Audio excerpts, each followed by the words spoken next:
Innal hamdalillah nahmadu wa nasta'inu wa nastaghfiru wa na'udzu billahi min shururi anfusina min sayyiati a'malina. May yahdihillahu fala mudhillalah wa may yudlilhu fala hadiyalah. Asyhadu an la ilaha illallah wahdahu la syarikalah wa asyhadu anna Muhammadan abduhu wa rasuluhu la nabiyya ba'da. Qala Allah ta'ala fi kitabihil karim, a'udzu billahi minasyaitonir rajim. Bismillahirrahmanirrahim. Ya ayyuhalladzina amanu ittaqullaha haqqa tuqatih wa la tamutunna illa wa antum muslimun. Wa qala aidan subhanaka la ilma lana illa ma 'allamtana innaka antal alimul hakim. Shadaqallahul azim. Wa qala Rasulullah sallallahu alaihi wasallam khairun nas anfa'uhum linnas. Wa qala aidan khairukum man ta'allama al-Qur'an wa 'allamah. Wa qala aidan khairukum li ahli. Radina billahi rabba wa bil islami dina wa bi Muhammadin nabiyya wa rasula. Allahumma faqihna fid din wa 'allimna fit ta'wil. Allahumma inna na'udzu bika min ilmin la yanfa' wa amalin la yurfa' wa du'ain la yusma'. Segala puji bagi Allah yang telah memberikan kepada kita semuanya kenikmatan yang luar biasa banyak dan berlimpah. Kenikmatan iman, kenikmatan Islam, kenikmatan sehat walafiat, kenikmatan Allah masih memberikan kepada kita keringanan untuk hadir dalam kajian ilmu, dan semoga dengan segala kenikmatan yang Allah berikan menjadikan kita hambanya yang senantiasa bersyukur. Amin ya rabbal alamin. Salat ring salam semoga Allah Subhanahu wa taala senantiasa curahkan kepada suri tauladan kita Nabi Muhammad sallallahu alaihi wasallam serta keluarga, sahabat dan pengikutnya, dan semoga kita yang berhimpun pada kesempatan kali ini termasuk di antara umat Rasulullah yang kelak mendapatkan syafaatnya nanti. Amin ya rabbal alamin. Bapak dan Ibu dan yang dirahmati dan dimuliakan oleh Allah Subhanahu wa taala. Alhamdulillah pada kesempatan kali ini kita berjumpa kembali dalam kajian komunitas generasi Izzah.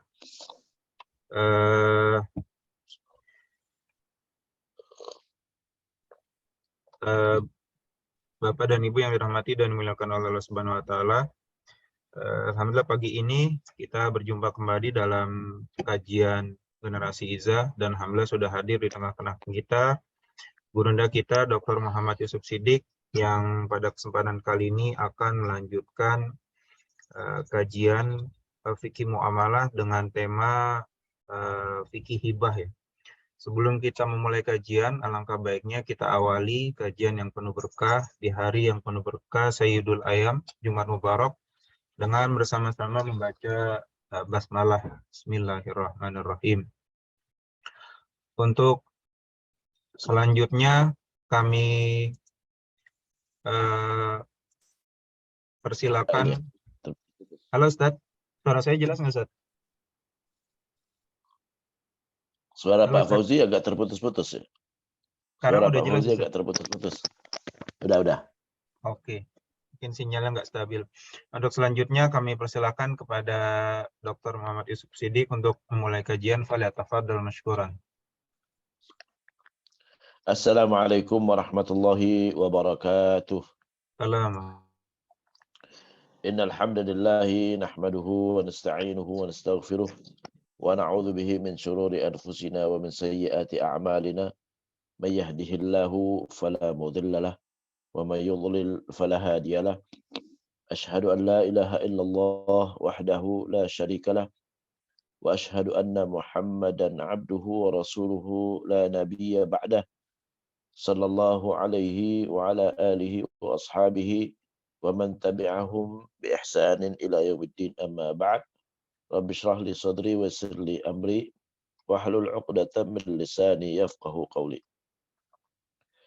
Yang sama-sama kita hormati Pak Fauzi yang sudah memberikan fasilitas untuk kajian subuh pada pagi hari ini. Mudah-mudahan Allah berikan kesehatan kepada beliau, usia yang panjang dalam ibadah kepada Allah, diberikan kesehatan beliau dan keluarganya. Bapak-bapak dan ibu-ibu yang dimuliakan Allah Subhanahu wa taala, mudah-mudahan kita semua selalu dalam perlindungan Allah Subhanahu wa taala, diberikan kemampuan untuk mengamalkan ilmu dan diberikan kemampuan untuk memahami ilmu, memahami agama ya, karena dengan kita memahami agama itu merupakan bukti Allah ingin kebaikan buat kita. Sebagaimana disebutkan di dalam hadis di mana Rasulullah sallallahu alaihi wasallam bersabda, "May yuridillahu bihi khairan yufaqihuhu fiddin." Siapa yang Allah inginkan kebaikan untuknya, maka Allah fahamkan dia agama. Jadi kalau kita mudah memahami agama, maka berarti itu salah satu bukti bahwa Allah menginginkan kebaikan buat kita. Salawat dan salam senantiasa kita sanjungkan kepada junjungan kita, pemberi syafaat kita, Nabi besar Muhammad sallallahu alaihi wasallam beserta keluarga, sahabat dan pengikutnya hingga hari kiamat. Tema hari ini adalah fikih hibah ya. Fikih hibah. Kita sering mendengar istilah hibah. Hibah secara bahasa artinya al-atiyah, al-hadiyah ya.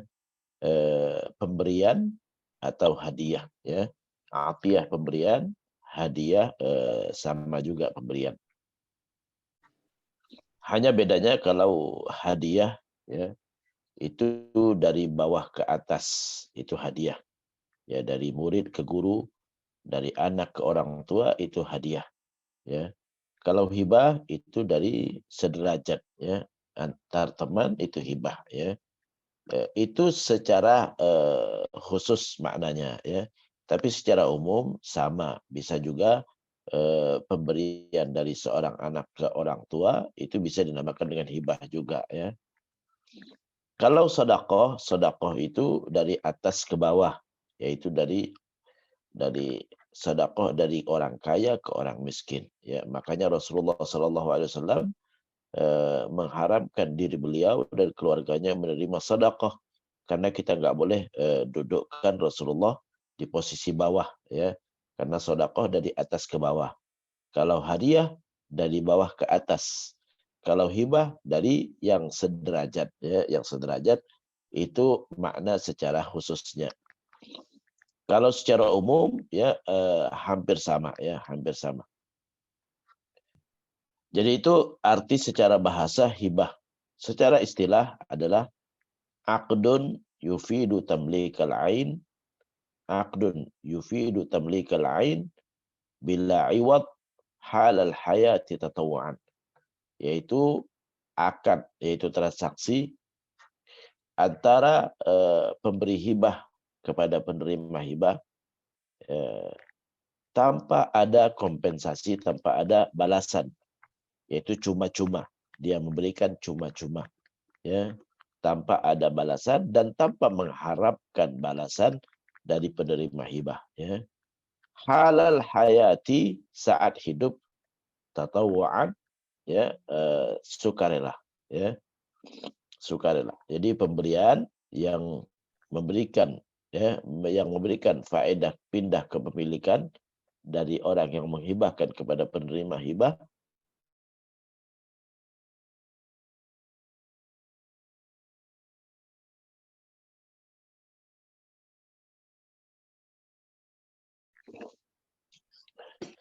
kalau yufidu tamlikal ain. Jadi akad transaksi yang memindahkan kepemilikan benda ya. Kalau memindahkan kepemilikan manfaat itu bukan namanya hibah ya. Itu berarti minjemin ya, minjemin. Ya. Yufidu tamlikal ain bila iwat, tanpa imbalan. Kalau dengan imbalan itu namanya jual beli ya. Kalau dengan imbalan itu namanya jual beli ya, atau hutang berhutang ya. Karena kalau jual beli ada imbalannya ya, kalau hutang berhutang ada kembaliannya ya, ada balasannya. Halal hayati, saat hidup. Kalau setelah meninggal itu namanya warisan atau wasiat. Kalau setelah meninggal itu namanya warisan atau wasiat ya. Tatawuan, sukarela ya, sukarela. Kalau dipaksa itu namanya pajak namanya ya, atau zakat itu dipaksa. Kalau pajak dan zakat itu dipaksa ya. Kalau ini tatawuan ya sukarela. Jadi itu definisi daripada hibah. Aqdun yufidu tamlikal ain ya, yufidu tamlikal ain bila iwad halal hayati tatawuan. Yaitu transaksi yang memindahkan kepemilikan ya benda, kepemilikan benda. Jadi bendanya pindah kepemilikan. Dari kata pindah kepemilikan benda menunjukkan bahwa barang tersebut dikuasai secara penuh oleh orang yang menerima hibah. Kalau belum dikuasai secara penuh, maka hibah belum sempurna atau belum selesai dan belum sah. Jadi harus dikuasai penuh oleh orang yang menerima hibah, karena dia yufidu tamlikal ain ya, memberikan kepemilikan, memindahkan kepemilikan benda ya, bila iwat tanpa imbalan, dan nggak boleh juga mengharapkan imbalan. Kalau mengharapkan imbalan itu bukan hibah ya. Kalau mengharapkan imbalan itu bisa jadi jual beli ya. Dari mana tahu bahwa dia mengharapkan imbalan atau tidak? Bisa dari kebiasaan ya. Bisa dari kebiasaan. Al-'adah muhakkamah. Kebiasaan jadi landasan hukum ya. Misalnya ada kebiasaan kita di kantor misalnya ya, hari ini si A mentraktir si B. Besok si B mentraktir si A. Lusa si A mentraktir si B, dan seterusnya, bolak-balik seperti itu namanya mengharapkan imbalan ya. Karena di saat si B harus mentraktir si A ya, si A nungguin dia ya, nungguin. Nah ini berarti dia itu artinya hutang berhutang atau jual beli, hutang berhutang ya, atau jual beli, di mana si A atau si B saat dia mentraktir yang lain ya, dia mengharapkan besoknya dia dibalas dengan traktiran juga gitu kan. Nah ini itu berarti dengan imbalan ya, dengan imbalan ya. Al umur bimaqasidiha, segala perkara sesuai dengan maksudnya. Jadi kalau udah ada kebiasaan seperti itu, maka hukumnya jadi sama seperti hutang berhutang ya. Kenapa? Karena si A nungguin traktiran si B karena dia kemarin mentraktir si B gitu kan. Ya, begitu juga sebaliknya. Atau al-'adah muhakkamah, kebiasaan jadi landasan hukum juga. Misalnya di kampung biasanya kalau orang ngasih rantang ke tetangga ya, baliknya ada isinya juga sama ya. Jadi ngasih sop dibalas gulai misalnya gitu kan ya. Nah, ini juga masuk kategori kebiasaan ya. Kalau bolak-balik selalu kalau ngasih diganti, kalau ngasih diganti, maka jangan-jangan pemiliknya saat dia ngasih dia mengharapkan balasan ya. Di sebelah ada aroma gulai, langsung dia kirim sop ya, dengan harapan nanti dikasih gulai. Kalau ternyata nggak ada gulainya, loh kok nggak ada gitu kan. Nah itu namanya bukan lagi hibah ya, cuma-cuma karena dia mengharapkan ya. Makanya di dalam kitab Bidayatul Mujtahid, Ibnu Rusyd mengatakan bahwa pemberian seseorang itu ada dua kemungkinan, mengharapkan dibalas dengan tidak mengharapkan dibalas. Kalau mengharapkan dibalas itu hukumnya hutang berhutang. Tapi kalau tidak mengharapkan balasan itu baru namanya hibah ya. Nah ini perlu diperhatikan ya. Kalau memang kebiasaan di tempat tersebut ya, bahwa rantang tadi ya dikembalikan dengan isi, maka itu berarti hutang berhutang.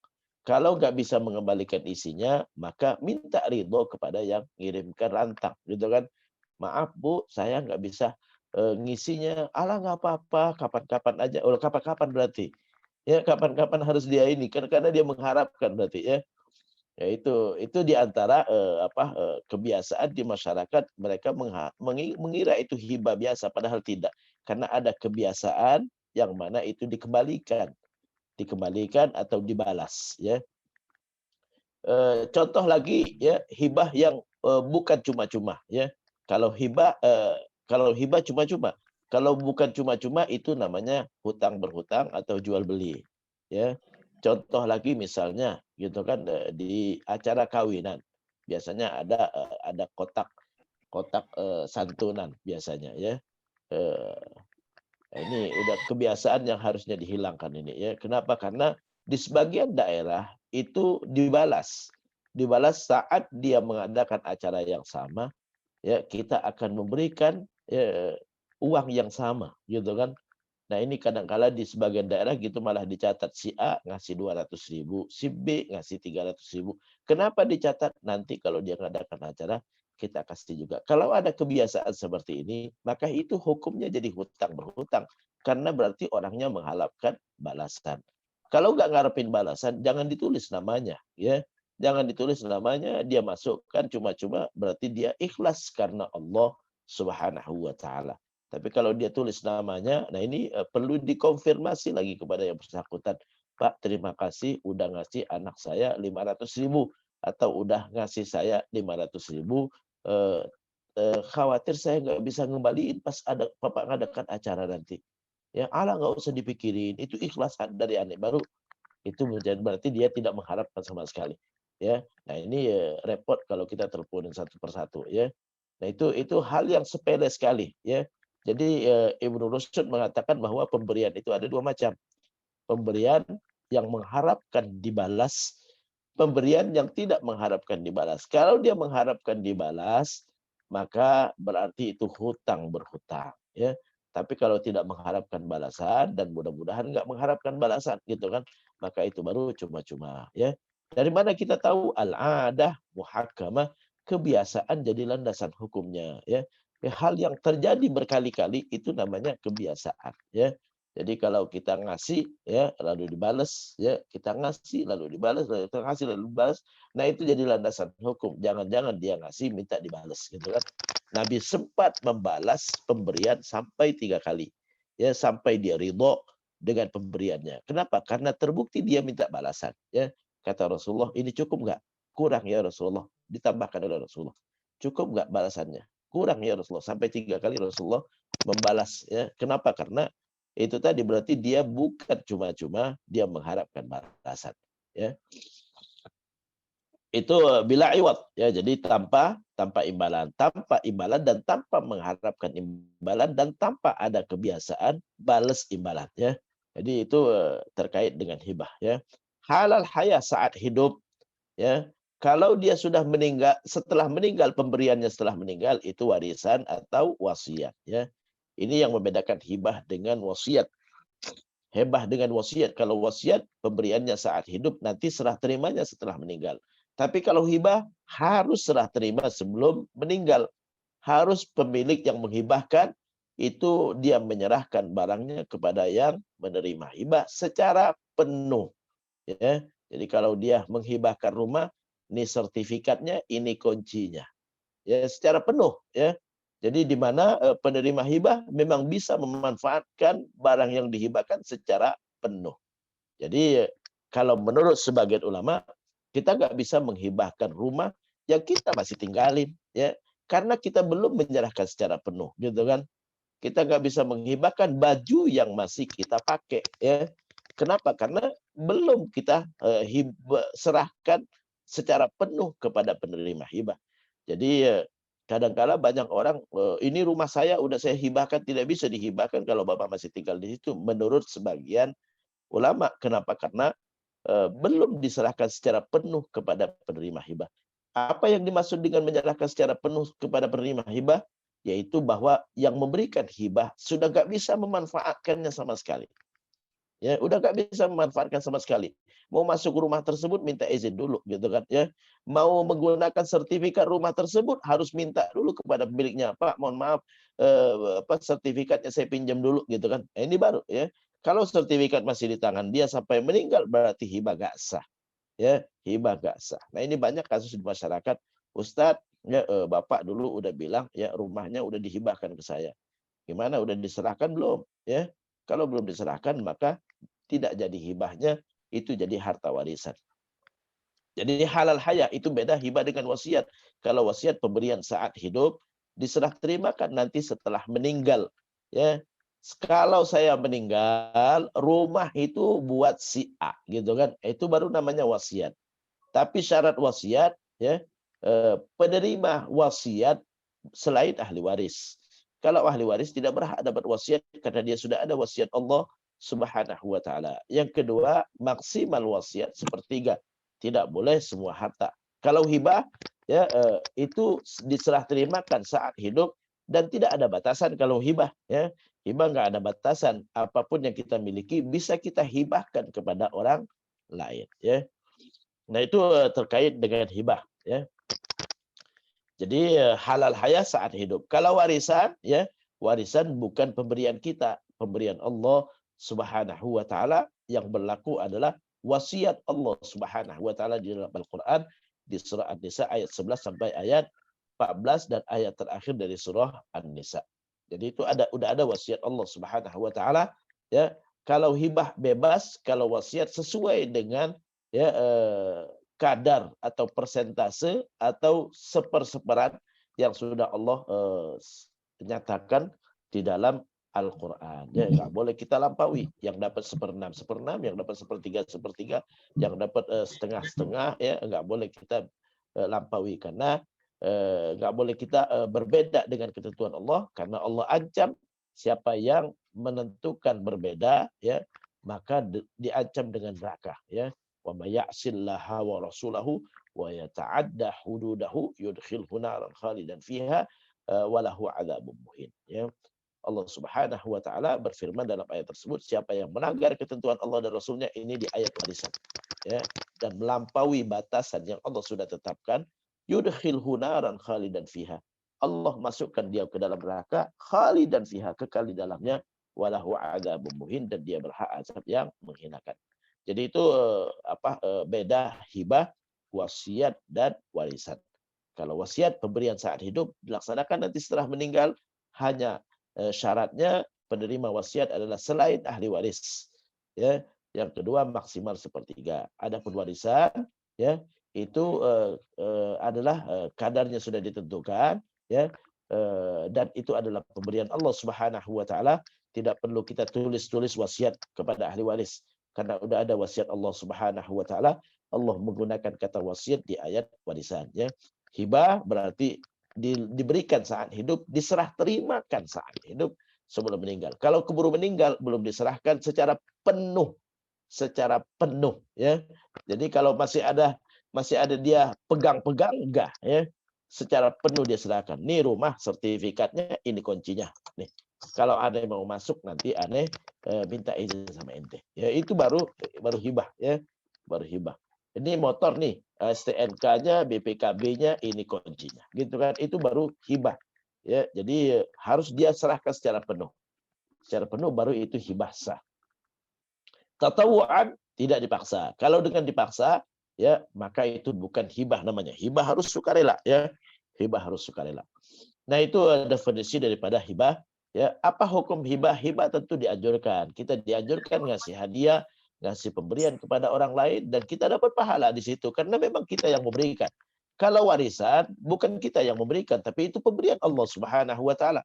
Warisan itu adalah harta yang sudah habis hak gunanya ya. Jadi kita udah habis hak guna karena kita udah meninggal, diambil alih sama Allah karena Allah lah pemiliknya, kita cuma menerima titipan ya. Allah yang ngasih bukan kita ya. Allah yang nulis wasiatnya, Allah yang menentukannya. Jadi bukan pemberian kita. Kalau warisan itu bukan pemberian kita. Tapi kalau hibah itu pemberian kita. Ya, hibah pemberian kita, wasiat pemberian kita, tapi selain ahli waris. Tapi kalau hibah bebas kepada siapapun, berapapun, tidak dibatasi sama sekali. Karena hibah adalah kita memberikan yang kita miliki saat kita hidup. Kita masih punya hak guna penuh terhadap harta kita. Jadi hibah sangat dianjurkan dan dia masuk kategori hadiah, masuk kategori pemberian cuma-cuma yang diberikan oleh pemiliknya ya dengan sukarela. Apapun ayat dan hadis yang menganjurkan untuk memberi itu masuk kategori hibah ya. Seperti firman Allah Subhanahu wa taala di dalam Al-Qur'an ya, laisal birru an tuwallu wujuhakum qibala al-masyriqi wal maghrib walakinnal birra man amana billahi wal yawmil akhir wal malaikati wal kitabi wan nabiyyin wa atal mala ala hubbihi ya ذوي القربى واليتامى والمساكين وابن السبيل والسائلين وفي الرقاب وأقام الصلاة وآتى الزكاة والموفون بعهدهم إذا عهدوا was-sabirina fil ba'sa'i wad-dharra'i wa hinal ba's ulaika alladziina shadaqu wa ulaika humul muttaqun. Ya, Allah menyebutkan dalam ayat ini ya bahwa bukanlah kebaikan hanya menghadap ke barat dan ke timur. Yang dimaksud dengan menghadap ke barat dan ke timur adalah salat. Karena kalau kita salat menghadap ke barat bagi yang di timur dan menghadap ke timur bagi yang di barat ya. Walakinnal birra, tapi kebaikan adalah man amana billahi wal yawmil akhir, yang beriman kepada Allah dan hari akhir, wal malaikati wal kitabi wan nabiyyin, beriman kepada kitab ya, kepada nabi-nabi ya, wa atal mala ala hubbih, dan memberikan hartanya. Jadi memberikan harta, semua terkait dengan memberikan harta itu masuk kategori di dalamnya masuk ke dalam kategori ini adalah hibah ya. Wa atal mala ala hubbi, dia memberikan hartanya walaupun dia cinta kepada hartanya ya. Dzawil qurba, dia berikan kepada kerabat, wal yatama, anak yatim, wal masakin, orang miskin, wa minas sabil ya. Jadi yang kita berikan kepada orang miskin, kepada kerabat ya, kepada anak yatim ya, kepada orang yang terdampar, yang nggak punya tempat tinggal, itu masuk kategori hibah ya. Wasailin, kepada orang minta-minta, wa firriqab, wasailin wa firriqab, dan hamba sahaya, itu masuk kategori hibah ya. Jadi dianjurkan di dalam Al-Qur'an dan masuk kategori kebaikan yang Allah hargai ya, yang Allah hargai, bagian daripada sifat orang yang bertakwa. Di dalam ayat yang lain Allah Subhanahu wa taala berfirman ya, wasari'u ila maghfiratin min rabbikum wa jannatin 'arduha as-samawati wal ardu u'iddat lil muttaqin alladzina yunfiquna fis sarra'i wad dharra. Ya, segeralah mendapatkan ampunan Tuhan kalian dan surga yang luasnya seluas langit dan bumi, yang sudah disiapkan untuk orang yang bertakwa. Apa sifat orang yang bertakwa? Lagi-lagi Allah menyebut sifat orang yang bertakwa yang selalu memberi. Alladzina yunfiquna fis sarra'i wad dharra. Mereka yang selalu berinfak. Infak itu adalah memberikan hartanya, ya, memberikan hartanya di saat dia senang ataupun di saat dia susah. Jadi apapun terkait dengan ayat dan hadis memberi, itu adalah masuk di dalamnya hibah. Ya, karena hibah adalah pemberian cuma-cuma ya di saat hidup. Banyak ayat yang lain ya. Di dalam Al-Qur'an Allah Subhanahu wa taala berfirman, fa in tibna lakum an syai'in minhu nafsan fakuluhu hani'an mari'a. Kalau istri dengan sukarela memberikan mas kawinnya kepada suaminya ya, maka nikmati, kata Allah ya, fakuluhu hani'an mari'a. Nikmati, kata Allah ya, dengan nyaman, dengan enak gitu kan ya.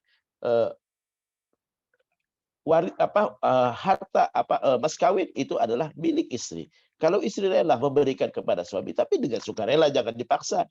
Ya, mas kawin adalah milik istri, tapi kalau dia sukarela, fa in tibna lakum an syai'in minhu nafsan, kalau dari hatinya ridho memberikannya kepada suami, fakuluhu hani'an mari'a, maka makanlah. Ya. Jadi kadang-kala banyak suami yang kehilangan pekerjaan, lalu dia mau berbisnis ya.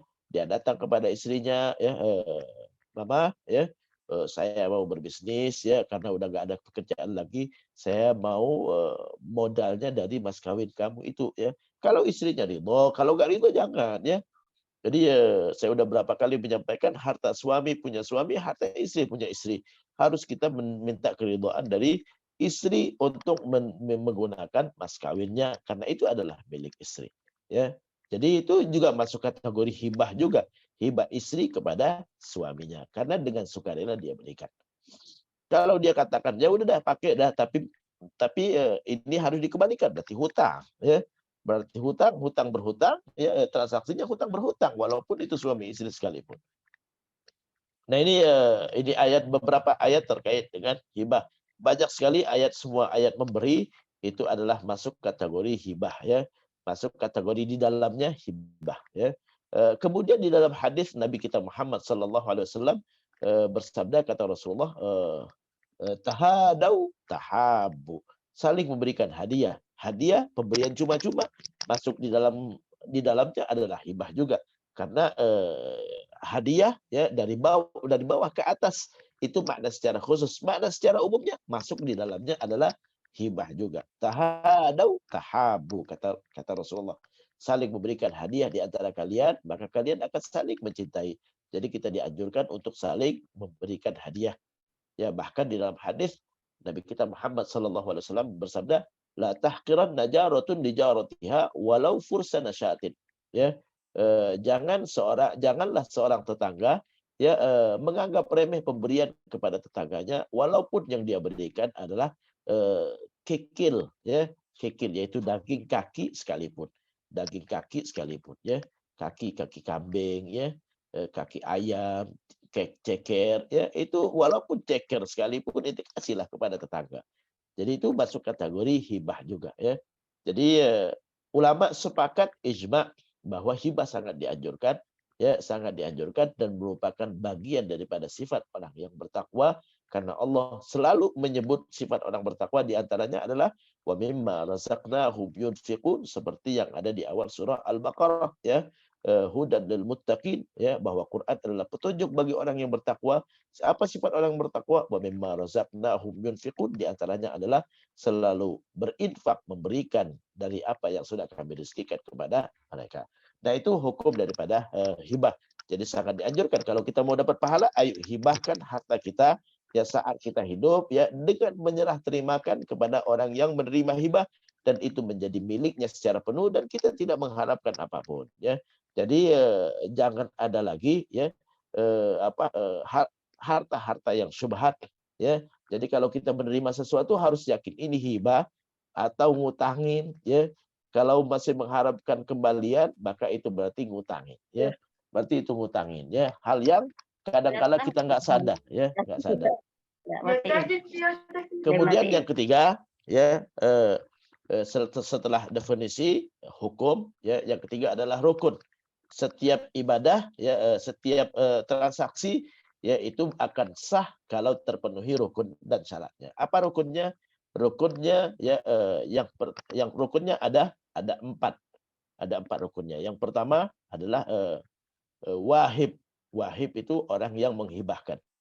Yang kedua al-mauhub lahu, yaitu orang yang menerima hibah. Yang ketiga al-mauhub atau hibah, yaitu barang yang dihibahkan. Yang keempat adalah transaksi ya, transaksi atau akad atau ijab qabul ya. Nah, ini ada 4 rukunnya ya. Rukun yang pertama wahib, orang yang menghibahkan. Siapa orang yang menghibahkan? Syarat orang yang menghibahkan adalah baligh berakal ya. Jadi baligh berakal. Kalau dia anak kecil nggak berhak menghibahkan, anak kecil nggak berhak menghibahkan. Ustadz, emang ada anak kecil yang menghibahkan. Nah, ini kadang-kala kita di masyarakat memaksa anak kecil menghibahkan, ya, memaksa anak kecil menghibahkan. Ustadz, di mana itu Ustadz? Ya, tanpa disadari. Misalnya ada yang meninggal, ya, misalnya ada yang meninggal paman saya misalnya meninggal, ya. Paman saya punya anak yang masih kecil-kecil, ya. Lalu saya ambil sepatu si paman gitu kan. Wah, ini sepatu almarhum bagus nih buat aneh nih. Ente maksa anak kecil menghibahkan karena ahli warisnya masih kecil. Ahli warisnya masih kecil dan itu adalah milik ahli warisnya, di antaranya masih anak kecil tadi, ya. Nah, itulah yang namanya makan harta anak yatim itu, ya. Jadi makan harta anak yatim itu memaksa anak yatim menghibahkan harta yang dia warisi dari orang tuanya yang meninggal. Ya, itu nak makan harta anak yatim. Jadi yang namanya makan harta anak yatim itu jangan kita harta anak yatim dalam Quran itulah yang merampok warisan anak yatim. Ya, itulah yang memaksa anak yatim menghibahkan hartanya.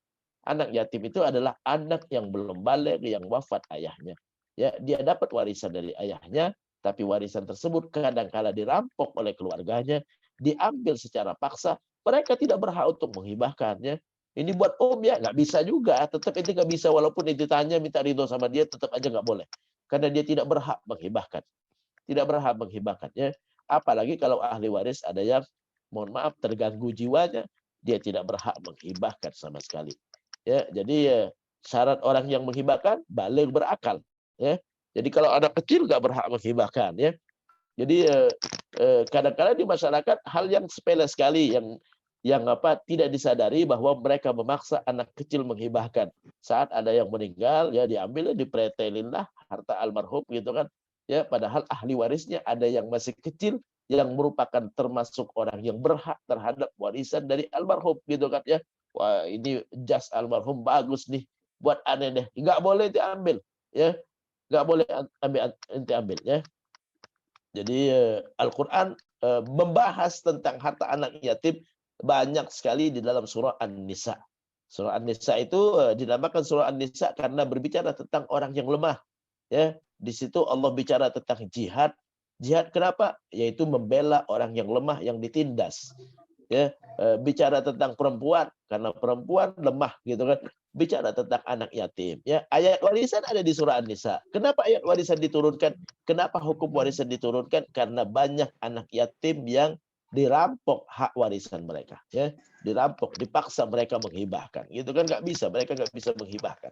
Jadi harta mereka harus disisihkan, ya nggak boleh dimakan sama sekali, ya tidak boleh mereka menghibahkan, belum sah hibah mereka, ya walaupun itu orang tuanya sendiri makannya nggak boleh, ibunya sendiri pun nggak boleh makan, ya. Jadi nanti disimpan dulu, ya. Nanti kalau dia udah besar, udah punya hak untuk menghibahkan, baru silakan diminta, ya. Itu rumah warisan ayahmu, ya, mama mau minta. Ini baru bisa setelah dia dewasa. Ya, kalau dia masih anak-anak belum bisa, ya. Jadi itu terkait dengan apa hibah, ya. Banyak orang merampok, ya, merampok memaksa hibah, ya. Ada seorang meninggal, ya, beberapa bulan yang lalu, ya. Dia meninggalkan istri dan 2 anak kecil yang perempuan, ya. Lalu ibunya nikah lagi dan masukkan orang baru, suami yang baru ke rumah itu haknya anak yatim. Haknya anak yatim, jangan nanti bawa suami yang baru ke situ, karena itu hak anak yatim, karena rumah itu warisan untuk istri dan 2 anaknya dan saudara-saudara dari almarhum juga gitu kan. Jadi jangan masukkan orang lain, ya. Itu memaksa anak yatim menghibahkan hartanya kepada itu suami yang baru, ya itu nggak boleh, ya. Karena nggak punya hak sama sekali mereka tinggal di situ, ya. Jadi karena haknya istri cuma 1/8, haknya anak yatim tadi 2/3, ya sisanya adalah buat saudara-saudara almarhum. Jadi itu jadi syarat orang yang menghibahkan yaitu baligh berakal. Yang kedua, pemilik harta yang dihibahkan. Kalau bukan pemilik harta yang dihibahkan maka tidak sah, ya. Jadi pemilik harta yang dihibahkan, pemilik penuh harta yang dihibahkan. Jadi nggak bisa saya menghibahkan harta milik orang lain. Jadi kalau kita menerima sesuatu pemberian, lalu terbukti bahwa itu bukan milik orang yang ngasih, maka tidak sah hibahnya, ya harus dikembalikan kepada pemiliknya, ya. Jadi misalnya ada orang datang, Ustadz, nih saya kasih buku Ustadz, ya. Ternyata terbukti itu bukan buku dia. Datang orang, Ustadz itu bukan buku dia, buku saya. Wajib saya kembalikan kepada pemiliknya karena dia tidak sah untuk memberikan sesuatu yang bukan miliknya. Jadi syarat yang ketiga, ya, baligh berakal, yang ketiga adalah pemilik penuh harta yang dihibahkan. Yang keempat, ya, sukarela, ya. Jadi sukarela, tidak bisa dia dipaksa, ya. Nggak boleh kita memaksa orang menghibahkan sesuatu, nggak boleh, ya. Nggak boleh kita memaksa orang menghibahkan sesuatu. Kita langsung ambil, ini buat saya ya, oh udah dah ini buat saya dah, ya. Ini banyak sekali kita, ya. Jangan sama sekali kita minta-minta hadiah, minta-minta hibah. Hal yang biasa di masyarakat yang harus kita hilangkan juga. Kalau ada orang keluar kota misalnya kita langsung, jangan lupa oleh-olehnya, jangan. Jangan dipaksa, dia dengan sukarela mau ngasih baru. Jangan kita maksa orang untuk ngasih. Ya, karena kalau tidak dari hati maka tidak halal buat kita juga. Harus hibah itu adalah pemberian itu adalah sukarela. Jadi jangan kita maksa orang memberi, ya. Hal yang sepele yang sering kali terjadi di masyarakat gitu kan. Kalau orang melakukan perjalanan, saya mau umroh gitu kan ya. Oh, jangan lupa ya, awas oleh-olehnya nih ya, janji ya, dipaksa, kok dipaksa? Jangan dipaksa orang, ya. Biarkan dia dengan sukarela bawa oleh-oleh. Kalau dia bawa oleh-oleh, alhamdulillah. Nggak bawa oleh-oleh pun, ya, dia tetap wajib kita sambut saat kepulangannya karena kita adalah saudaranya, ya. Jadi itu hal yang sepele. Jadi harus dengan sukarela, nggak boleh dipaksa. Nggak boleh dipaksa orang untuk menghibahkan sesuatu, ya. Banyak di masyarakat gitu kan, misalnya mau bagi-bagi warisan, Ustadz, kita mau bagi warisan nih. Apakah boleh kita bagi rata? Ya, boleh, tapi sebaiknya jangan dibagi rata karena belum tentu semuanya ridho dibagi rata. Karena laki-laki punya hak 2 kali lipat dari perempuan, ya. Kalau kita di depan apa ahli warisnya, gimana nih kita bagi rata ya, ya ikhlas. Bisa jadi ikhlas itu adanya di hati bukan adanya di mulut.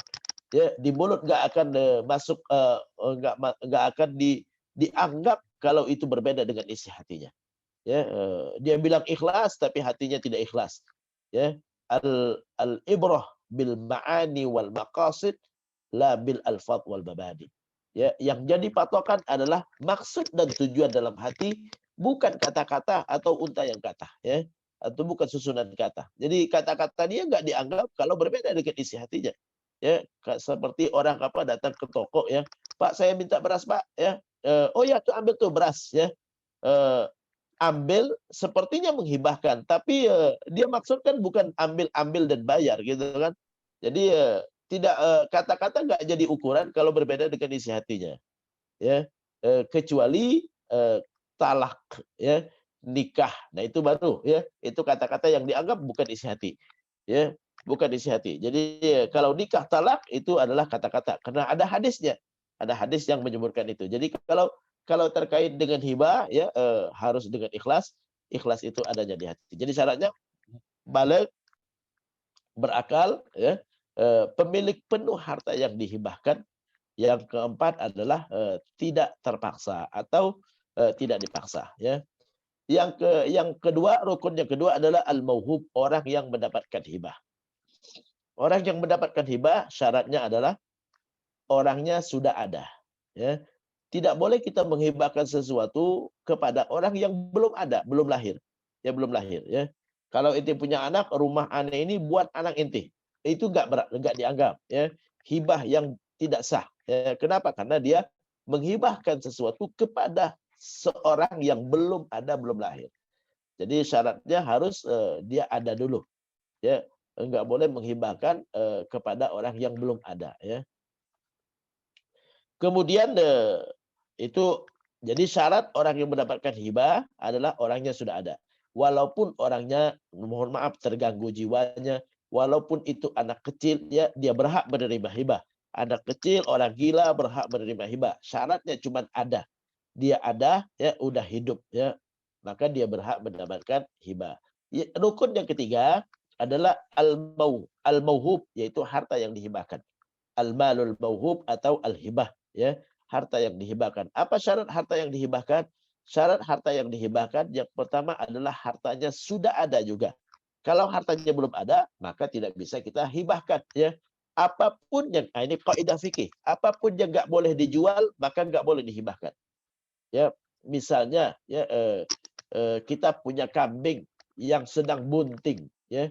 Kita mengatakan ini anak kambing ini buat ente, nggak boleh, nggak sah, ya. Anak kambing ini buat ente, nggak sah. Kenapa? Karena anak kambing yang masih di perut induknya belum boleh dijual, maka nggak boleh dihibahkan. Ya, mala yasihu bai'uhu la tasihu hibatu. Itu kaidah fikih. Ya, apa yang nggak sah dijual, maka nggak sah dihibahkan. Jadi kita nggak boleh menjual anak kambing yang masih di perut induknya, ya. Maka kita nggak boleh menghibahkannya juga. Jadi kalaupun ada kita punya punya kambing yang sedang bunting, ya kita katakan nih anak kambing ini buat ente lah, ya. Itu nggak sah, ya. Nggak sah, ya. Setelah lahir nanti misalnya sama pemiliknya dia jual kepada orang lain, ya, yang menerima hibah nggak, oh itu udah hibahkan itu kemarin-kemarin bilangnya itu buat saya, ya.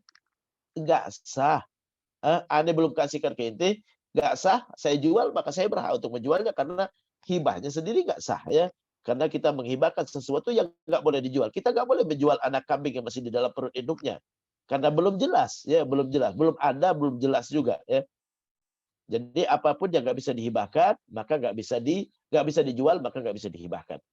Jadi syarat yang pertama, ya, barang yang dihibahkan sudah ada, sudah ada. Yang kedua, syarat hibah adalah itu harta milik yang menghibahkan, milik penuh yang menghibahkan. Kalau bukan milik penuh yang menghibahkan, maka tidak sah juga, ya. Jadi kalau misalnya yang menghibahkan harta memiliki lahan, tapi di lahan tersebut ada rumah orang lain, bisa aja, ya, lahan si A, rumah si B, nggak bisa dia dihibahkan lahannya. Kenapa? Karena nempel dengan ya tidak penuh milik dia, ya. Karena milik dia cuma lahannya tapi rumahnya bukan punya dia. Maka itu tidak bisa dia hibahkan, ya. Boleh dia hibahkan kalau misalnya lahan, rumah, kebun yang ada di situ adalah milik dia semua, baru boleh dia hibahkan.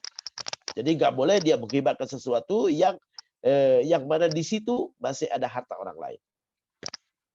Itu yang kedua, milik penuh orang yang menghibahkan, ya. Yang ketiga adalah barangnya bisa diserah terimakan. Ya, kalau nggak bisa diserah terimakan maka nggak sah hibahnya. Karena syarat hibah harus serah terima. Kalau nggak diserah terimakan maka nggak sah. Ya, jadi harus bisa diserah terimakan. Kita nggak bisa menghibahkan burung yang masih di udara. Pak, saya mau kasih burung saya, Pak. Ya, mana burungnya? Tuh lagi terbang, nggak bisa. Tangkap dulu, baru ini saya hibahkan. Harus diserah terimakan. Ya, saya mau menghibahkan rumah saya di Singapura.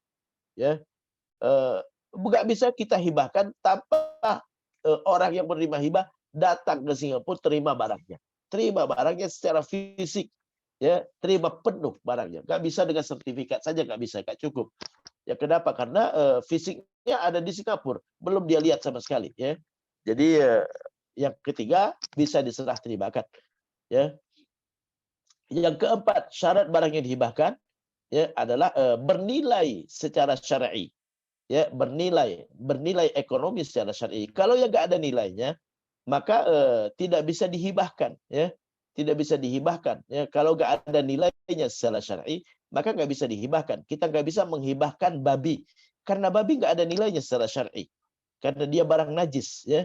Kita nggak bisa menghibahkan, ini saya hibahkan babi-babi saya, nggak bisa, ya. Karena itu adalah barang najis. Jadi yang nggak bernilai secara syar'i maka nggak bisa dihibahkan, ya. Pernah saya di satu waktu saya berdakwah di Kanada, ya, itu ada yang punya rumah gitu kan, dia pesen pizza, ya, pizza. Terus setelah dia terima pizzanya, wah ini ada babinya katanya. Saya nggak tahu kenapa, dari mana dia tahu bahwa itu ada babinya. Ya, oke deh, kasih tetangga. Nggak boleh. Pak, nggak boleh dikasih tetangga. Kenapa? Karena Bapak kita nggak boleh menghibahkan barang najis. Kita nggak boleh menghibahkan barang yang tidak ada nilainya secara syar'i. Kalau ada barang najisnya di situ, maka nggak boleh kita hibahkan. Ya, kita nggak boleh menghibahkan barang najis. Ya, jadi itu nggak bisa dihibahkan. Ya, kemudian jadi bernilai secara syar'i. Kalau nggak bernilai secara syar'i, maka tidak sah. Ya, yang kelima, ya, adalah bermanfaat. Bermanfaat. Kita nggak bisa menghibahkan barang yang tidak bisa dimanfaatkan. Menghibahkan salib nggak bisa. Karena buat apa salib gitu kan, ya? Kecuali buat tiang bangunan boleh, ya. Tapi kalau buat buat disembah nggak bisa, ya. Jadi barang yang nggak bisa dimanfaatkan secara syar'i, ya, maka itu hukumnya tidak bisa dihibahkan. Jadi itu syarat barang yang dihibahkan. Jadi barangnya ada, ya, barangnya ada, kemudian milik penuh orang yang menghibahkan, ya, bernilai secara syar'i, bisa dimanfaatkan dan bisa serah terimakan, ya. Kalau barangnya nggak bisa diserah terimakan maka tidak sah hibahnya, ya. Kemudian yang keempat, rukun yang keempat adalah ijab kabul, ya. Ada ijab kabul dari yang menghibahkan dengan yang menerima hibah. Ya, kalau nggak ada ijab kabul nggak bisa, ya. Ada satu kasus seorang ibu, ya, dia mengatakan bahwa ayahnya punya rumah di luar negeri, punya apartemen di luar negeri, ya. Ustadz, ini ayah saya udah meninggal, punya apartemen di luar negeri, ya, dia beli di atas namakan nama saya. Apakah itu milik saya atau warisan? Warisan kalau almarhum nggak pernah mengatakan saya hibahkan ini buat ente. Tapi bapak saya itu nggak pernah ngomong, dia nggak pakai ngomong, tapi dengan langsung langsung berbuat gitu kan, ya. Nggak bisa, harus ada ijab kabulnya, ya. Nah, ini bapak hibahkan sama kamu, ya. Maka bapak beli atas nama kamu, ya, berarti ini milik penuh kamu, ya. Maka itu baru punya ibu, ya, dan dengan syarat kasih kuncinya gitu kan, kasih sertifikatnya, ya.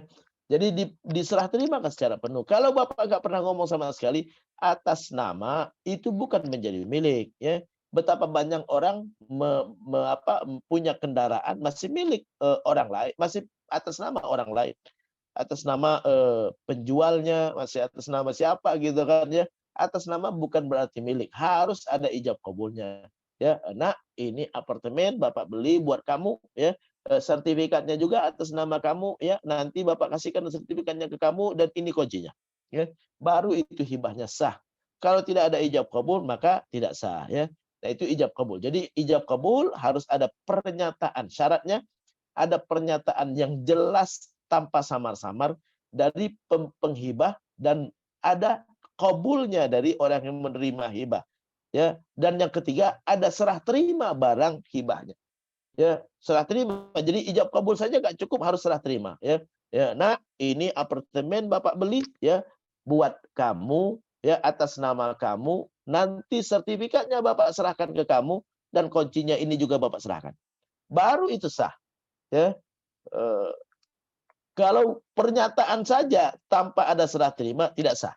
Harus ada pernyataan ijab kabul. Ijab dari yang menghibahkan, kabul dari orang yang menerima hibah ya, dan serah terima barangnya. Serah terima barangnya. Dianggap pernyataan dianggap ijab kabul sah kalau ada surat ya. Jadi bisa dengan dalam bentuk tulisan, bisa dalam bentuk ucapan kalau pernyataannya, tapi serah terimanya harus secara fisik. Kalau serah terimanya harus secara fisik ya. Kalau belum diserahkan secara fisik maka tidak sah ya. Jadi kalau ada yang mengatakan gitu kan, rumah ini sudah saya hibahkan buat istri saya. Enggak bisa kalau tanpa dia serahkan. Dia serahkan secara penuh, ini sertifikatnya, mah, ini kuncinya ya. Papa numpang di sini gitu kan ya. Jadi kalau suatu saat kata mama, apa? Kan papa yang punya kewajiban memberikan tempat tinggal. Sekarang tolong carikan sewaan rumah karena ini rumah saya. Jadi seperti itu, harus serah terima ya. Serah terima, Ma, ini sertifikatnya, ini kuncinya ya, sertifikatnya mau diganti nama silakan ganti nama gitu kan, ini punya Mama. Jadi kalau dia nggak serahkan, masih disimpan di lemarinya, masih atas nama dia dan masih dia yang atur rumah itu, maka berarti itu punya dia, belum dia hibahkan. Ya, jadi hibah harus serah terima fisik secara penuh. Ya, yang dimaksud secara penuh dia tidak bisa menggunakannya lagi. Ya, kuncinya udah diserahkan ya, sertifikatnya udah diserahkan, baru itu dinamakan hibah ya. Nah itu syarat rukun dan syarat daripada hibah ya. Jadi rukunnya ada wahib ya, orang yang menghibahkan, al-mauhub lahu, penerima hibah, al-mauhub, barang yang dihibahkan ya, ijab kabul ya, dan juga syarat-syarat udah saya sebutkan tadi ya. Kemudian ada beberapa hal terkait dengan hibah, misalnya ada yang bertanya begini, Ustadz, boleh nggak seorang ayah menghibahkan sesuatu kepada salah satu anaknya, yang lain nggak dikasih ya? Mayoritas ulama, saya bicara hukum, mayoritas ulama mengatakan dibolehkan ya. Kenapa? Karena hibah itu bukan bagian daripada kewajiban ayah kepada anak. Kewajiban ayah kepada anak menafkahi. Kalau menafkahi harus adil. Harus adil, dinafkahin semua, dikasih makan semua, disekolahin semua, dikasih pakaian semua, diurusin semua. Itu adalah saat dia masih berhak nafkah. Adapun anaknya sudah nggak berhak nafkah lagi, ya, maka tidak ada hak nafkah. Jadi nggak ada kata adil lagi gitu kan ya. Misalnya anaknya udah berkeluarga semua, dia kasih kepada salah satu, ya enggak, itu bukan nafkah. Jadi yang wajib adil itu adalah di nafkah. Nafkah itu adalah terkait dengan kebutuhan pokok, makanan, pakaian, ya, tempat tinggal ya. Itu saat anaknya masih berhak nafkah. Emang anak nggak selamanya berhak nafkah? Tidak. Anak laki-laki sampai balik, anak perempuan sampai menikah. Ya, setelah balik laki-laki ya, setelah menikah anak perempuan, maka dia tidak berhak nafkah lagi. Yang diberikan oleh ayahnya kalau setelah itu adalah bagian daripada hibah. Hibah nggak harus sama ya. Nggak harus sama kalau hibah, karena bukan kewajiban ayah. Bukan kewajiban ayah ngasih hibah kepada anaknya. Walaupun menurut mayoritas ulama sebaiknya. Tapi sebaiknya itu bukan berarti harus. Sebaiknya kalau bisa adil lebih baik, supaya jangan cekcok antara anak gitu kan. Ya, tapi kalau ayah mau ngasihkan kepada salah satu dari anaknya, yang lain jangan iri, karena itu bukan kewajiban ayah. Ayah boleh kasihkan ke orang lain. Ya, ayah boleh kasihkan ke orang lain karena itu harta yang Allah titipkan kepada yang bersangkutan, kepada ayah gitu kan. Maka ayah berhak ngasihkan apa yang dia hibahkan kepada siapapun, berapapun, tanpa ada yang boleh menghalangi, karena itu harta dia, gitu kan. Jadi itu terkait dengan menghibahkan kepada salah satu anak, ya boleh ya, tidak harus rata. Kalau rata lebih baik. Kalau rata lebih baik ya. Jadi adapun hadis Nabi, ada satu hadis di mana salah seorang sahabat ya pernah dia menghibahkan budak atau hamba sahayanya kepada salah satu anaknya. Lalu ditanya oleh Rasulullah, ya, oleh Rasulullah, apakah anak yang lain kau kasih atau tidak? Katanya tidak ya Rasulullah. Kalau begitu batalkan, kata Rasulullah. Kenapa Rasulullah minta batalkan? Ya, karena eh, orang tersebut tidak punya harta lagi kecuali itu hamba sahaya, ya. Hamba sahaya itu saja. Jadi anak yang lain diurusin dengan apa nantinya, ya. Jadi itu terkait dengan hadis tadi. Ya, adapun dalil bahwa boleh seorang ayah ngasih kepada salah satu anak itu adalah riwayat terkait dengan Abu Bakar Siddiq. Abu Bakar pernah mengasihkan kebun kurma kepada Aisyah tanpa dia kasih kepada anak-anak yang lain, padahal dia punya anak yang banyak, bukan hanya satu orang ya. Dan beliau cuma memberikan kepada Aisyah saja ya. Itu menunjukkan bahwa apa yang dilakukan oleh Abu Bakar itu yang dia pahami dari Rasulullah Shallallahu Alaihi Wasallam. Karena hibah adalah pemberian, sebagaimana seorang boleh memberikan kepada orang lain, alhamdulillah dia kasihkan kepada salah satu anaknya. Ya, kalau anaknya mau dikasih semua, saya punya anak 5 nih, tapi saya cuma punya rumah 1 gitu kan ya. Kalau anak-anak mau dikasih semua, ya udah deh, saya ke rumah ini saya kasihkan, saya wakafkan ke masjid aja kalau begitu gitu kan ya. Nah, ini ya, jadi dibandingkan dia boleh dia kasihkan ke orang lain, yang penting dia kasihkan ke salah satu anaknya gitu kan, bermanfaat bagi salah satu anaknya gitu kan, karena anaknya adalah bagian daripada kerabat terdekat dari seorang ayah. Jadi jangan dihalangin ayah mau ngasihkan kepada salah satu. Yang lain jangan iri ya. Jangan iri, karena iri itu adalah seorang tidak rela seorang lain diberikan sesuatu oleh bukan dari dirinya. Ya, itu namanya iri ya. Jadi iri adalah sifat yang enggak baik, yang harusnya tidak ada pada diri seseorang ya. Yang kedua, ya masalah hibah juga, apakah boleh kita menghibahkan semua harta? Boleh, bebas ya, dibolehkan ya. Dibolehkan dengan syarat ya dia masih punya sarana untuk bisa menjalankan kewajibannya ya. Seorang ayah dia hibahkan semua hartanya, dia wakafkan semua hartanya, boleh, tapi dia masih punya sarana untuk bisa bertahan hidup ya, untuk bisa menafkahin keluarga yang masih wajib dinafkahin sama dia ya. Jadi sebagaimana yang dilakukan oleh Abu Bakar Siddiq. Abu Bakar di waktu perang Ahzab datang kepada Rasulullah, ya Rasulullah ya, semua hartaku untuk kepentingan perang Ahzab. Nabi mengatakan, "Madza tarakta li ahlik?" Apa yang kau tinggalkan untuk keluargamu? Taraktu fihim Allah wa rasulah ya. Aku tinggalkan untuk mereka yaitu Allah dan Rasulnya, yaitu janji Allah dan janji Rasulnya ya, bahwa mereka ya ada rizki yang Allah akan tetap Allah akan berikan kepada mereka. Jadi itu menunjukkan bahwa kalau nggak boleh, maka Rasulullah akan halangin Abu Bakar menghibahkan semua hartanya untuk kepentingan perang Ahzab. Jadi boleh seorang berikan hartanya, tapi dengan syarat dia masih punya sarana untuk bisa bertahan hidup dan menafkahi anggota keluarganya yang lain ya. Oke, demikian terkait dengan hibah. Kalau ada yang bertanya silakan. Wassalamualaikum warahmatullahi wabarakatuh. Waalaikumsalam warahmatullahi wabarakatuh. Jazakumullah khairan, Dr. Yusuf yang sudah menyampaikan materi kajian hari ini terkait dengan fikih hibah. Untuk selanjutnya dipersilakan buat Bapak Ibu yang bertanya bisa resen ataupun via chat. Saya bacakan dulu Ustaz yang pertanyaan yang sudah masuk di kolom chat. Yang pertama dari Pak Zainal, apa beda infak sedekah? Yang pertama. Terus yang kedua, gimana kalau kita ke undangan resepsi masukin amplop 50.000, padahal dulu dia datang ke undangan resepsi saya masukin uang 70.000.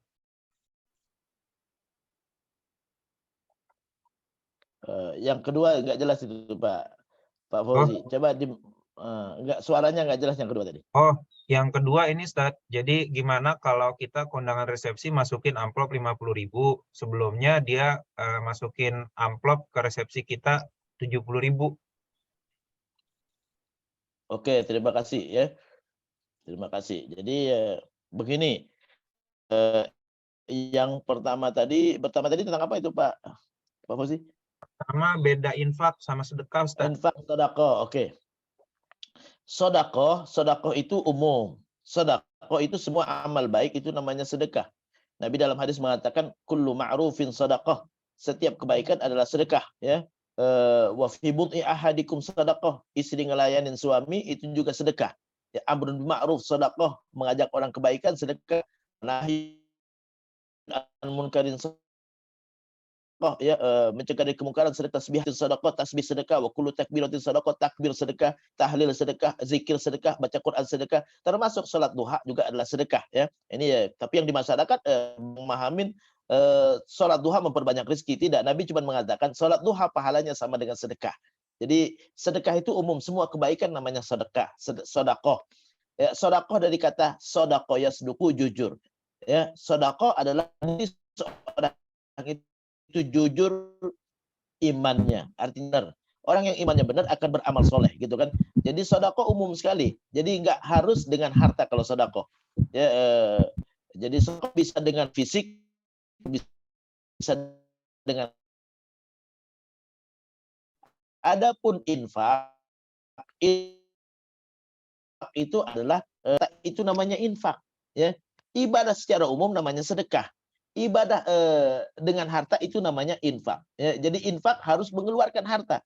Infak dari kata anfaqa yunfiku, mengeluarkan.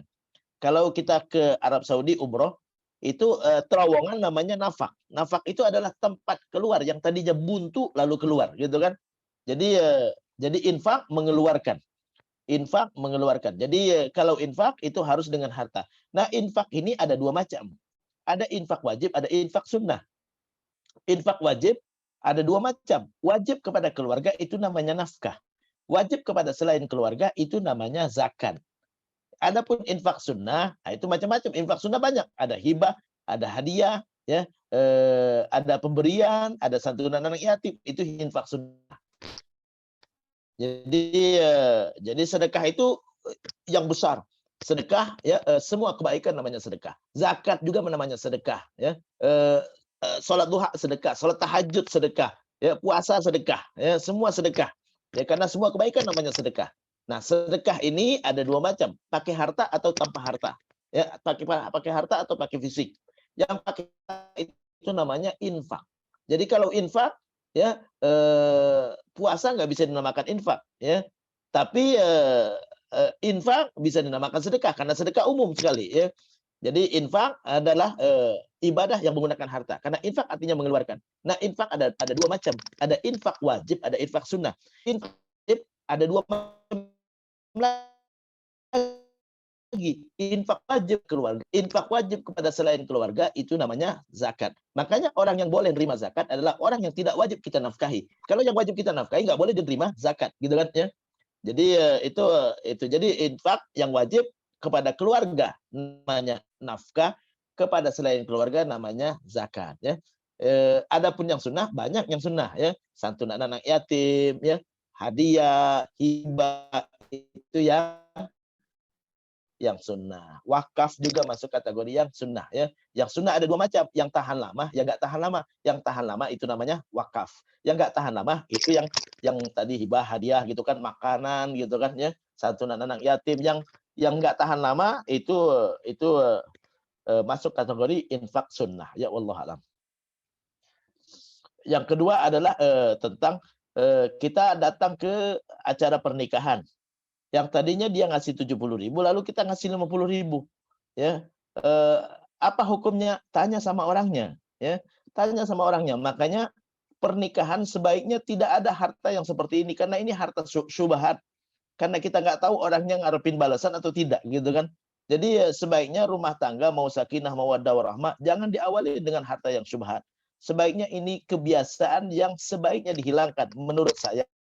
Saya pribadi, ya, ini kebiasaan yang sebaiknya dihilangkan. Kenapa? Karena itu harta syubhat, ya.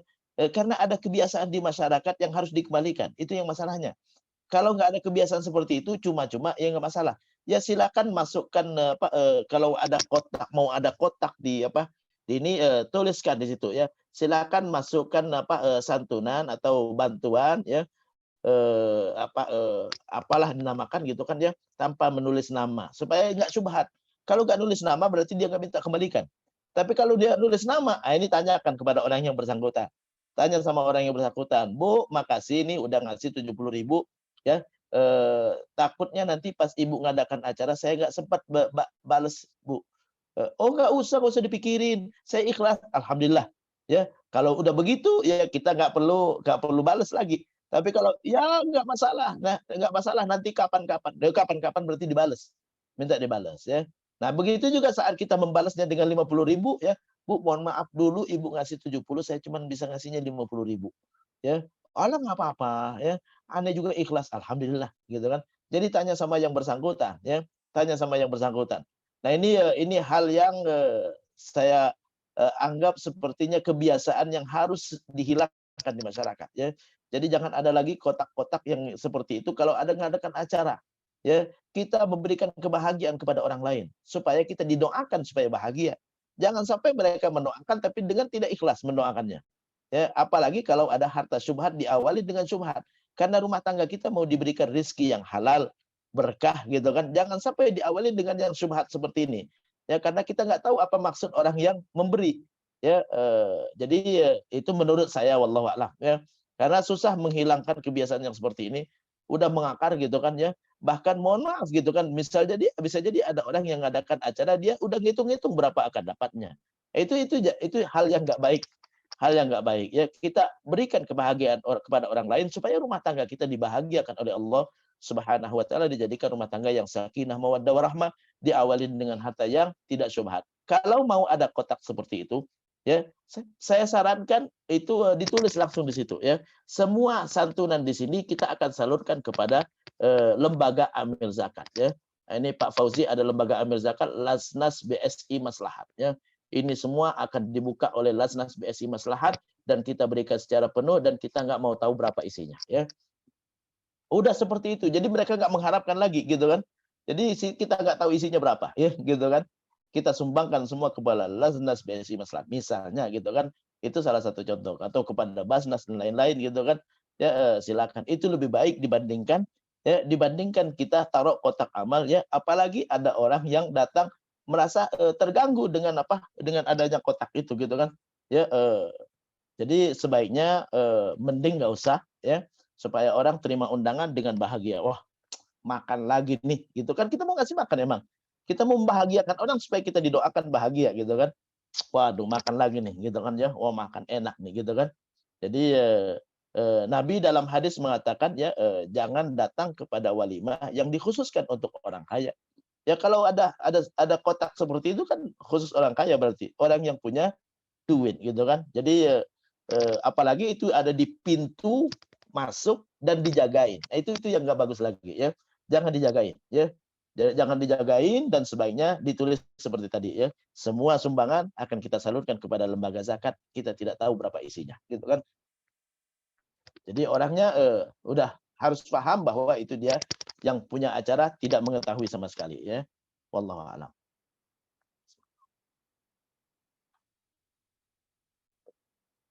Jazakallah Ustaz. Ini ada pertanyaan berikutnya dari Pak Riza Hadi Kusuma. Bagaimana apabila seorang ayah yang punya 2 orang anak, putra dan putri, secara diam-diam si ayah menghibahkan sebagian hartanya kepada anak perempuan dengan tujuan agar nantinya bagian harta yang diterima oleh anak perempuan jatuhnya sama dengan anak laki-laki.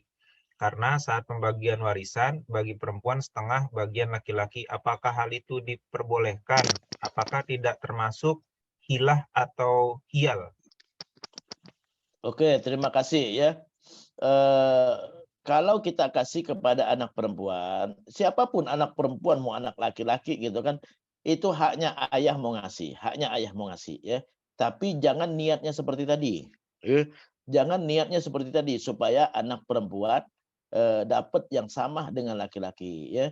Seolah-olah kita menganggap bahwa pembagian yang Allah sudah tetapkan itu nggak bijaksana. Sehingga kita harus tambahin lagi gitu kan ya. Wah, ini kurang bijaksana nih ya. Dia harusnya sama laki dan perempuan gitu kan. Jadi bukan karena itu, bukan. Bukan karena itu, karena mungkin kita kasihkan kepada anak perempuan. Jadi intinya nggak perlu rahasia-rahasia berarti ya. Kita kasih kepada anak perempuan karena dia membutuhkan ya. Jadi bukan karena wah supaya mereka dapat sama. Berarti kita sudah mau ngoreksi pembagian Allah Subhanahu wa taala ya. Jadi nggak usah dengan niat seperti tadi. Sama dengan ada yang bertanya begini, ya sama dengan pertanyaan seperti ini. Ada yang Ustadz, saya kan nggak punya anak laki-laki. Jadi kalau saya meninggal, ahli waris saya adalah bukan hanya istri dan anak, tapi juga ada saudara-saudara saya. Bagaimana kalau saat hidup saya hibahkan semua ke anak saya? Dengan niat seperti itu nggak boleh, ya. Dengan niat seperti itu nggak boleh, karena berarti kita nggak ridho dengan keputusan Allah, ya. Nggak ridho dengan keputusan Nabi bahwa harta warisan itu ada hak untuk keluarga laki-laki dari keluarga almarhum. Nabi dalam hadis mengatakan al-hiqul fara'id bi ahliya fa ma baqiya fali aula rajulin dzakar.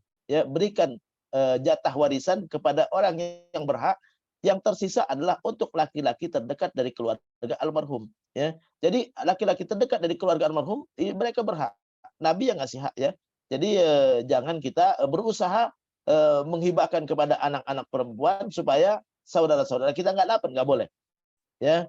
Berarti kita sudah mau ngoreksi, ya, keputusan Allah dan Rasulnya. Jadi seperti itu. Jadi menurut saya silakan kita bebas mau menghibahkan ke siapapun, tapi tidak boleh dengan niat, ya, supaya jatah anak perempuan sama dengan laki-laki, karena itu sudah kita sudah sepertinya gitu kan, ya, mudah-mudahan bukan, ya, sepertinya menganggap bahwa keputusan Allah nggak adil, ya, harusnya sama laki dan perempuan gitu kan. Jadi nggak boleh dengan niatan seperti itu. Al umur bima, segala perkara sesuai dengan maksudnya. Innamal a'malu binniyat, amal sesuai dengan niatnya, ya. Kalau niat kita untuk supaya sama, berarti kita sudah ngoreksi keputusan Allah. Allah mengatakan nggak sama, gitu kan, ya. Makanya di dalam ayat warisan Allah mengatakan, ya, aku lebih tahu, kata Allah, ya, yang lebih bermanfaat buat kalian. Jadi jangan kita merasa lebih tahu dari Allah tentang yang bermanfaat buat anak-anak kita, ya. Wallahu a'lam. Jazakallah Ustadz. Pertanyaan berikutnya dari Bu Koyumah. Terkait kasus kambing yang hamil, anaknya nanti dikasih ke orang lain, apakah itu dihitung sebagai sebuah janji yang harus ditunaikan, Ustaz? Oke, terima kasih, ya. Ini hibahnya nggak sah. Yang nggak sah berarti kata-katanya dianggap ada, gitu kan, sah, gitu kan, nggak sah. Kalau sesuatu yang nggak sah itu dianggap tidak ada. Kita sholat tidak sah, dianggap sholatnya tidak ada, gitu kan. Jadi kalau ucapan kita nggak sah, berarti dianggap tidak ada, ya, dianggap tidak ada. Jadi tidak ada janji. Kenapa? Karena janji saya salah, gitu kan. Janji saya berjanji yang salah, gitu kan. Jadi sesuatu yang salah maka dianggap tidak ada. Jadi nggak ada dianggap janji. Jadi nanti setelah anak kambing tadi lahir, ya, nanti silakan kalau dia mau dihibahkan silakan hibahkan setelah lahir, ya. Nih anak kambing, ya, dulu ucapan saya nggak sah, ya, sekarang saya hibahkan sama ente, baru, ya. Jadi nggak boleh kita menghibahkan sesuatu yang belum ada, ya, karena kita nggak tahu ketentuan Allah apakah anak kambing itu lahir atau tidak. Jangan mendahului ketentuan Allah Subhanahu wa taala. Jadi apapun yang nggak sah dianggap tidak ada, seperti halnya kita sholat nggak sah, dianggap sholatnya nggak ada, ya. Jadi harus diulangi lagi dari awal, jadi tidak dianggap sama sekali, ya. Nggak ada nilainya sama sekali kalau nggak sah, ya. Wallahu a'lam. Ya, jazakallah Ustaz. Pertanyaan berikutnya dari Bu Maria Ulfa. Assalamualaikum Ustaz. Suami saya mu'alaf, warga negara Inggris dan masih warga negara asing. Jadi semua properti harus atas nama saya. Apakah rumah yang di atas namakan saya bisa dihibahkan ke suami nantinya, dan bagaimana dengan warisan untuk anak-anak? Jazakumullah khairan Ustaz. Oke, terima kasih, ya. Kalau rumah tadi yang beli adalah suami, maka itu milik suami. Nggak perlu lagi dihibahkan ke suami, ya. Jadi atas nama, sertifikat atas nama, BPKB atas nama siapa, itu masa bodoh, ya. Karena di masa Nabi nggak ada surat menyurat, ya. Yang ada adalah rumah itu yang beli siapa. Yang beli suami maka punya suami, yang beli istri punya istri, yang beli mertua punya mertua, gitu kan, ya. Sampai dihibahkan secara penuh dan diserah terimakan secara penuh kepada penerima hibah, baru itu menjadi pindah kepemilikan. Jadi kalau rumah tadi adalah yang beli suami, walaupun atas nama istri, karena aturannya dia harus atas nama istri, gitu kan, karena rumah yang dibeli adalah di Indonesia, maka itu masih punya suami, ya, sampai suami hibahkan kepada istri. Mah, ini rumah saya hibahkan kepada mama, ya, ini sertifikatnya atas nama mama, ini kuncinya ya, kalau papa tidur di sini berarti numpang ya.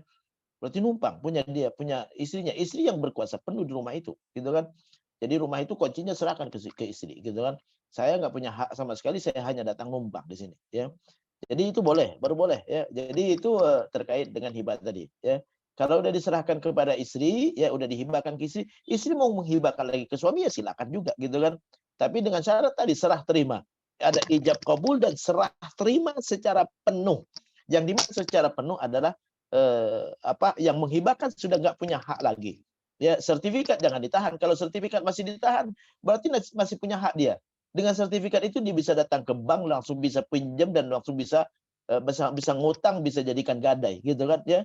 Nah, itu berarti masih punya hak. Kalau masih punya hak berarti belum dihibahkan. Ya, berarti dia masih punya hak untuk jadi bank atas nama lihat sertifikat masih atas nama si bapak gitu kan ya. Atau masih atas nama si ibu ya kan. Eh, jadi harus serah terima secara fisik, ya, sertifikat serahkan, kunci rumah serahkan, gitu kan. Maka itu baru itu hibah itu sah, ya. Jangan menghibahkan sesuatu yang masih dikuasai. Kalau masih dikuasai, ya banyak orang menghibahkan rumahnya kepada anaknya. Nah ini rumah punya kamu. Jadi kalau nanti bapak meninggal nggak usah dibagi-bagi warisannya, ya nggak usah dibagi-bagi lagi karena ini adalah punya kamu, ya.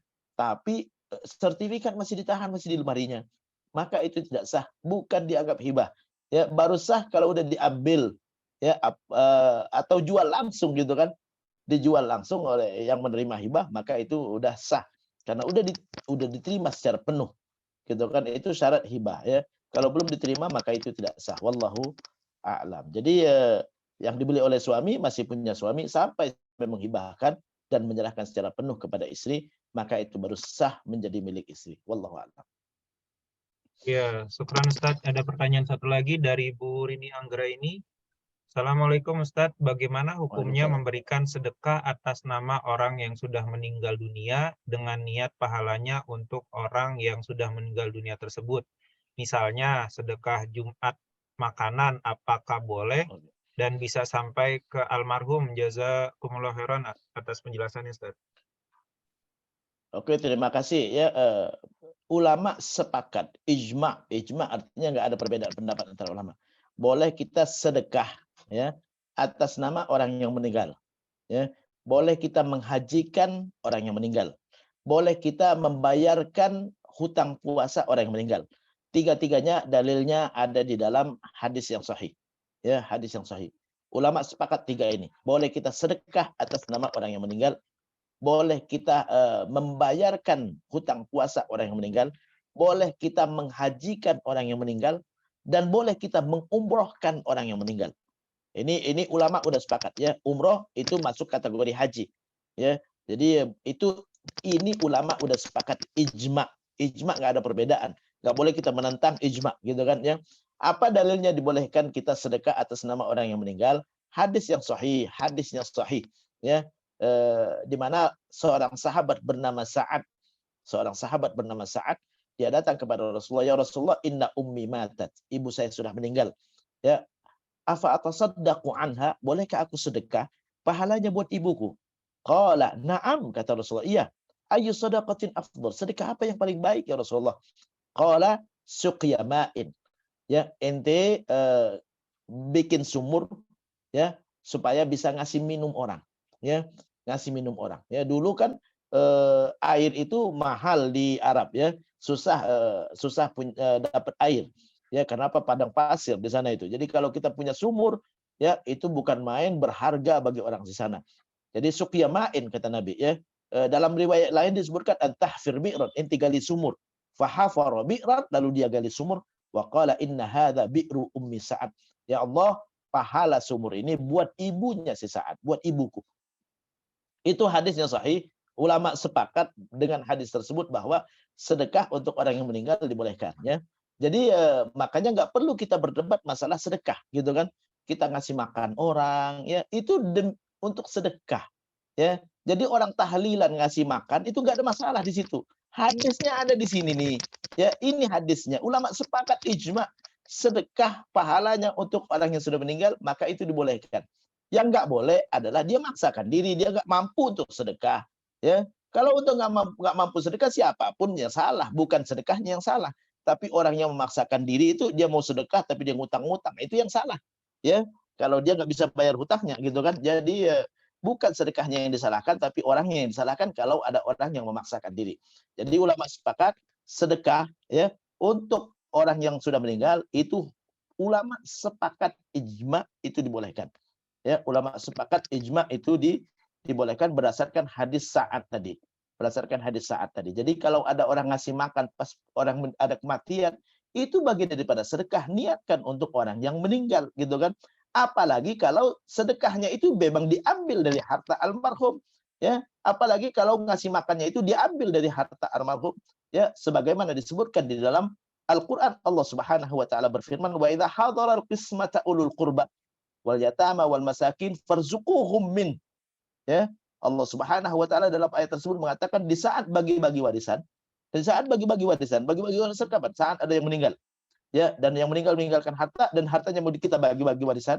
Wa idza hadara, dan hadir saat itu ulul qurba, kerabat, wal yatama, anak yatim, wal masakin, orang miskin, farzuquhum minhu, kasih makan kata Allah dari harta almarhum tersebut. Ya, itu dalilnya ada di dalam Al-Qur'an, ya, bukan dalilnya dari hadis lagi, bukan. Jadi kalau itu dari harta almarhum, apalagi pasti almarhum dapat pahalanya. Pasti almarhum dapat pahalanya jika ahli waris ikhlas memberikan itu kepada orang-orang, ya. Ahli waris kumpulkan, ya, ini gimana? Jadi kita mau apa? Ada tahlilan biasa di Indonesia, bukan hanya di Indonesia tahlilan. Saya dulu di Maroko 14 tahun ada tahlilan. Jadi kalau ada yang mengatakan tahlilan itu dari agama Hindu, Maroko tidak pernah dimasukin agama Hindu sama sekali. Ya, jadi bukan hanya di Indonesia tahlilan. Saya dulu 14 tahun di Maroko itu ada tahlilan. Ada tahlilan dan makannya lebih meriah daripada di Indonesia. Jadi kalau saya cerita sedikit ya, kalau di Maroko, kalau ada tahlilan itu kita ngelihat taplak meja. Kita duduknya di meja. Kenapa? Karena duduknya di kursi. Ya, ada mejanya semuanya ya. Meja bundar gitu. Ya. Kita ngelihat taplak mejanya. Taplak mejanya tiga kali makan. Taplak mejanya 4 ya. 4 kali makan, ya. Itu di tahlilan, ya. Tahlilan di Maroko. Jadi ya, jangan dikira tahlilan itu dari agama Hindu, karena agama Hindu tidak pernah sama sekali masuk ke Maroko. Agama Islam masuk ke Maroko itu di abad pertama Hijriyah, di masa sahabat masuknya. Jadi itu terkait dengan apa? Jadi makan-makannya itu adalah bagian daripada sedekah. Pahalanya buat almarhum. Ulama sepakat kalau sedekah itu pahalanya nyampe, apalagi diambil dari harta almarhum. Kalau diambil dari harta almarhum, dalilnya Al-Qur'an. Al-Qur'an dalilnya. Yang itu ayat yang saya bacakan tadi. Wallahu a'lam. Jazakallah ya Ustaz Yusuf atas penjelasannya. Alhamdulillah sudah terjawab pertanyaan dari para jamaah. Dengan demikian selesailah kajian kita hari ini. Sekali lagi jazakumullah khairan kepada Ustaz Yusuf yang sudah menyampaikan kajian fikih muamalah dengan tema fikih hibah pada kesempatan kali ini. Semoga Allah memberikan keberkahan terhadap ilmu yang kita dapatkan hari ini, dan semoga Dr. Yusuf beserta keluarga senantiasa sehat walafiat dan diberkahi segala aktivitasnya. Bagi Bapak Ibu yang ingin mengulang kembali, nanti bisa lihat di channel YouTube Komunitas Generasi Izzah, termasuk slide bahan presentasi dari para pembicara. Insyaallah kita berjumpa kembali di hari Jumat pekan depan, dan di hari Selasa pekan depan insyaallah kita berjumpa kembali dalam kajian tadabbur Al-Quran bersama Dr. Atabik Lutfi. Bapak dan Ibu yang dirahmati dan dimuliakan oleh Allah Subhanahu wa taala, dengan demikian berakhirlah kajian kita hari ini. Kita akhiri dengan bersama-sama mengucapkan hamdalah dan doa kafaratul majlis. Alhamdulillahirabbil alamin. Subhanakallahumma wa bihamdika asyhadu an la ilaha illa anta astaghfiruka wa atubu ilaik. Billahi taufik wal hidayah wal afu minkum. Wassalamualaikum warahmatullahi wabarakatuh. Waalaikumsalam. Jazakumullah Ustaz. Jazakumullah khairan Ustaz. Sama-sama.